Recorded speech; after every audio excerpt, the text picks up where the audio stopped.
Et c'est l'heure de l'édito sport avec Virginie Fulpin. Virginie, tout le week-end, on a encore eu beaucoup de réactions sur l'affaire Thuram. Et vous pensez qu'on se trompe de débat? L'impression que ça me donne, c'est qu'on a profité de la déclaration au mieux malheureuse de Lilian Thuram pour détourner les yeux du vrai problème. Parce qu'à la base, le problème, c'est le racisme dans les stades. Puisque le point de départ de cette histoire, ce sont quand même ces supporters du club italien de Cagliari qui ont poussé des cris de singe en visant Lukaku, le joueur de l'Inter Milan. Alors pendant quelques heures, tout le monde s'est indigné. Jusqu'à l'interview de Thuram dans la presse italienne où il parle des Blancs qui pensent être supérieurs. Alors là, on a complètement oublié le sujet de départ pour s'engager dans une bonne polémique stérile sur ses propos, le racisme anti-blanc, chacun y allant de son anecdote plus ou moins intéressante d'ailleurs.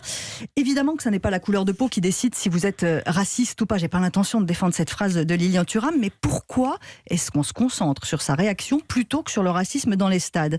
Est-ce que vous connaissez le proverbe chinois qui dit « Quand le sage montre la lune, oui, l'imbécile regarde le doigt ». Alors on va pas faire de Lilian Thuram un sage, mais nous, arrêtons de faire les imbéciles. Arrêtez de faire les imbéciles, c'est engager de vraies actions contre le racisme dans les stades. Bah oui, mais il se passe rien, ou presque. Ça fait des décennies que les autorités du foot italien et même du foot mondial n'agissent pas pour éradiquer le racisme dans les stades. On peut pas combattre le racisme avec un slogan, hein. C'est mignon, football against racism, mais bon, ça sert à rien. Donc il faut trouver des affiches dans les stades. Exactement. Donc il faut trouver d'autres solutions. Mais là, encore une fois, on avait l'occasion d'y réfléchir vraiment et on a préféré détourner les yeux. Du coup, que va-t-il se passer? On aura d'autres affaires de racisme dans les stades. On pourra à nouveau dire le racisme, c'est pas bien. Hein.